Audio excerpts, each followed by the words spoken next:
Bonjour chers amis. Oui, le royaume est enfin là, tout proche. Comme promis, je vais vous livrer la véritable raison pour laquelle j'ai fait ces 6 vidéos. Entre plusieurs grâces exceptionnelles du ciel qui ont complètement changé ma vie, une nuit j'ai fait un songe qui a marqué de façon indélébile ma mémoire. Le matin en me réveillant, je me suis empressé de l'écrire et je vous en donne lecture.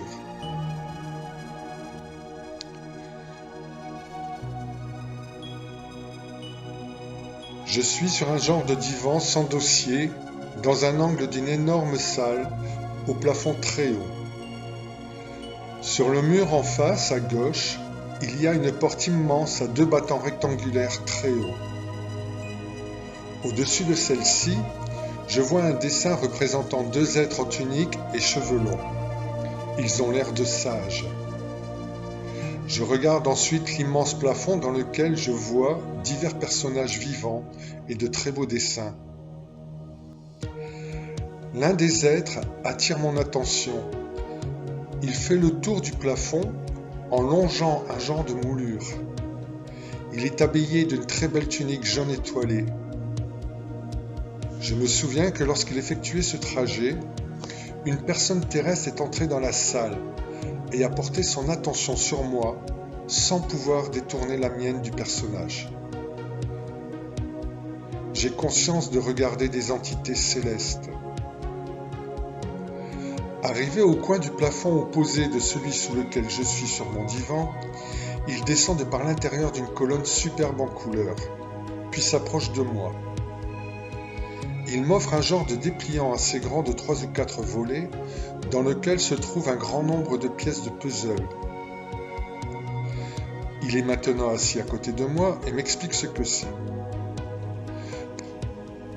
Pendant ce temps-là, les pièces tombent sur le divan en se mélangeant, et je m'aperçois alors que chaque partie du dépliant avait ses propres morceaux de puzzle. En effet, chaque partie du dépliant est faite de 2 feuilles de carton, formant une sorte d'enveloppe avec ouverture en bas. L'ensemble est décoré de beaux dessins, de belles couleurs et a des parties ajourées. Dans un premier temps, je ne comprends rien aux explications. Ensuite, en posant des questions, je comprends que chaque volet du dépliant correspond à une région que je dois parcourir. Chacun d'entre eux est composé de 4 lignes de 4 cases. Chaque ligne correspond à une micro-région. La dernière case de la première et deuxième ligne sont ajourées et sont destinées à y inscrire le kilométrage parcouru pour éventuellement toucher un acompte en rapport avec le travail fourni. La dernière case de la 4e et dernière ligne est également ajourée et est destinée à y inscrire le kilométrage parcouru dans toute la région afin de toucher le solde pour cette région entière. Quant à la dernière case de la 3e ligne, on ne peut rien y inscrire. Le but de ces voyages est d'enseigner ces régions. Alors je me demande, mais que dois-je enseigner ? À ce moment-là, je comprends que je serai moi-même enseigné en même temps que les régions. Et cela en assemblant les puzzles respectifs à chacune de ces régions. Des personnes entrent dans la grande pièce où nous nous trouvons et commencent à être très nombreuses. Alors, je me hâte de mettre en vrac les pièces de puzzle qui se trouvent sur le divan dans les sortes d'enveloppes formant le dépliant. Je me dis que j'aurai bien le temps de remettre chaque pièce dans chaque partie du dépliant, tout en sachant que cela ne me posera pas de gros problèmes. Puis je me retrouve dans un banquet en mon honneur, ce qui me procure un peu de gêne, et cela pour fêter mon départ vers ces régions, dans lesquelles il est très probable d'y rencontrer des hostilités. Le personnage qui m'avait rejoint se tenait à ma droite durant le banquet. Je pense que celui-ci se déroule dans la salle où je suis depuis le départ du songe, et que les nombreuses personnes qui y assistent sont celles qui rentraient durant les explications concernant le dépliant. Mon instructeur prend la parole devant l'assistance. Je ne sais pas ce qu'il dit, jusqu'à ce que je l'entende me recommander de faire attention à l'embonpoint que je pourrais acquérir durant mon périple. Car, me dit-il, dans les campagnes, on y mange bien. Cela engendre des rires. Et puis je m'apprête à partir. Pendant des années, je n'ai su ce que cela signifiait. Jusqu'au 6 septembre 2020, où en sortant d'une messe, une force irrésistible m'a poussé à vouloir crier à qui voulait l'entendre tout ce que j'avais appris durant plus de 14 années de recherche. Tout prenait du sens. Il m'apparaissait clair qu'il y avait deux volets à traiter. Le volet de ce monde, qui a consisté en ces 5 premières vidéos, et le volet spirituel, cette 6e et dernière vidéo. Ces deux volets sont à l'image de ce qu'a toujours représenté pour moi la description de l'ange et le petit livre dans l'Apocalypse chapitre 10. Il pose le pied droit sur la mer, donc l'eau, ce qui pour moi représente le monde spirituel, à l'image de l'eau du baptême, et le pied gauche sur la terre, ce qui représente pour moi le monde matériel dans lequel nous vivons. Le petit livre ouvert, qu'on demande à Jean d'aller chercher dans la main de l'ange, représente la vérité contenant ces deux aspects. Ensuite, on lui demande d'aller une fois de plus propager cette vérité à travers le monde. Aujourd'hui, après avoir tenté de faire prendre conscience que ce monde est tenu par des personnes qui incarnent le mal, parfois sous des formes très séduisantes et trompeuses, je veux vous apporter certains éléments qui montreront la merveille du monde à venir et qui est vraiment sur le point de se réaliser.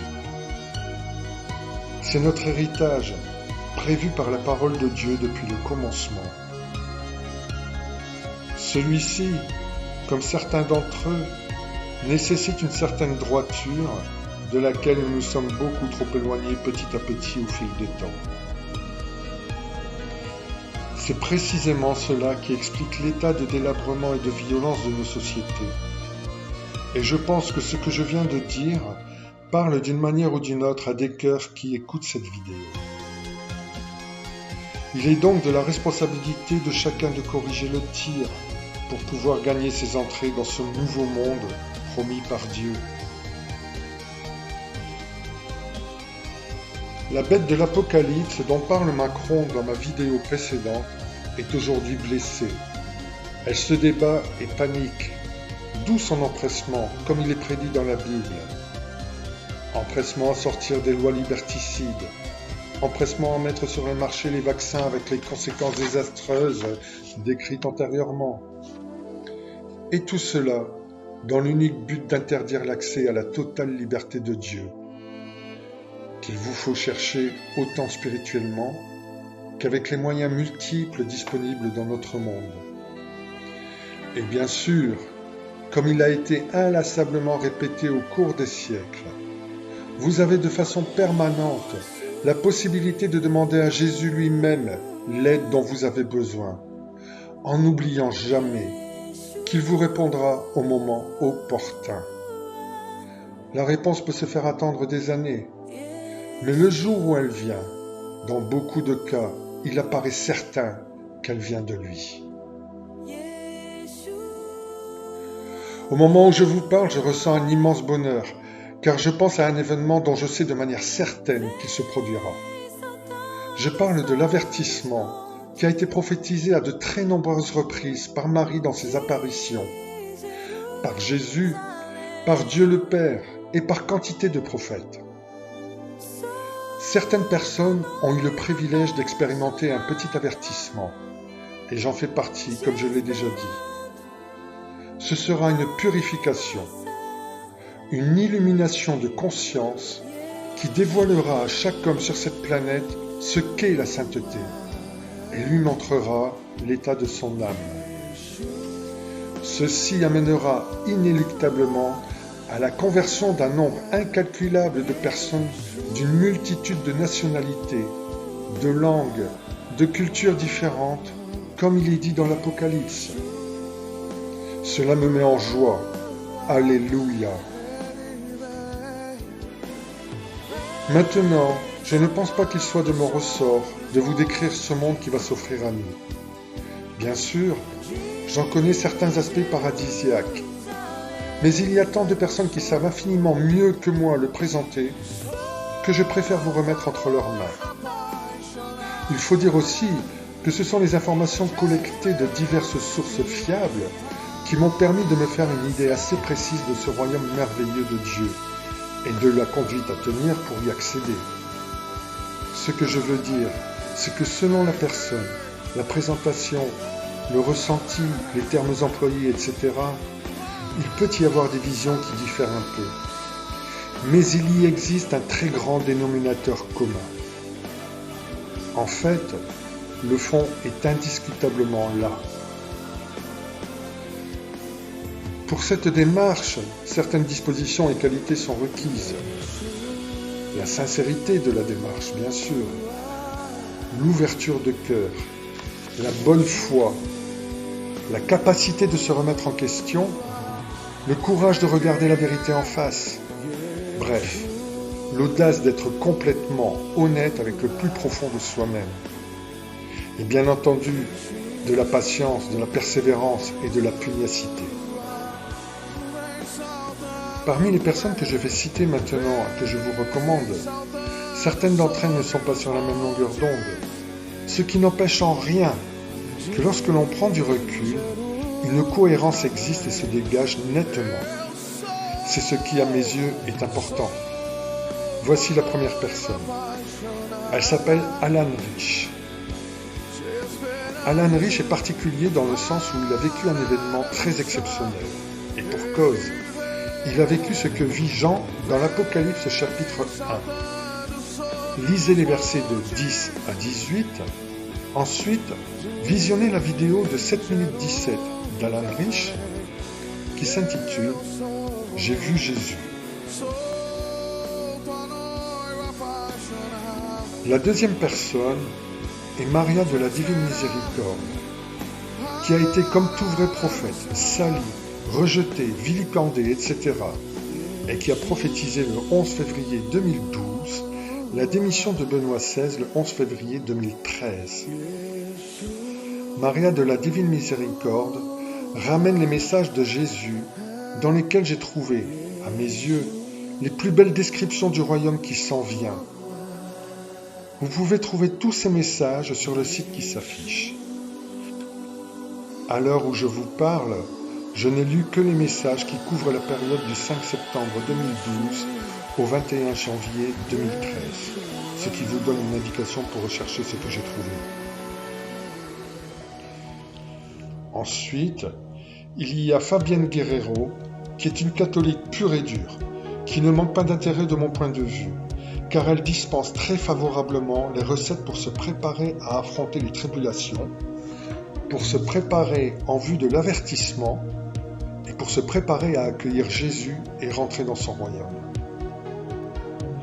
Je pense qu'un des points les plus concrets, qui peut nous procurer un très bon avant-goût de ce qui nous attend concernant ce monde nouveau, est la quantité astronomique de témoignages de NDE ou expériences de mort imminente, EMI, qui sont de plus en plus connus et reconnus par la science officielle. Ils se comptent aujourd'hui par millions. Je vous conseille d'en prendre connaissance. La lecture du livre de l'Apocalypse qui existe depuis 2000 ans est très enrichissante, bien sûr. Qu'est-ce que lire 20 pages environ dans toute une vie ? Tant de personnes privilégient des occupations futiles qui peuvent leur prendre des heures, des jours, des mois, des années, voire des décennies. Et bien sûr, je conseille à tout le monde la lecture de la Bible, et tout particulièrement du Nouveau Testament. Maintenant, la très bonne nouvelle est que si vous suivez toute cette démarche proposée, vous pourrez constater par vous-même qu'a priori, se profile à l'horizon 2024-2025 la sortie de tous nos problèmes selon plusieurs sources désignées ci-dessus. Et j'ai bien dit de tous nos problèmes. Je vous dis au revoir et je vous souhaite à toutes et à tous une vie joyeuse. Que Dieu bénisse tous les frères et sœurs qui foulent notre très belle planète.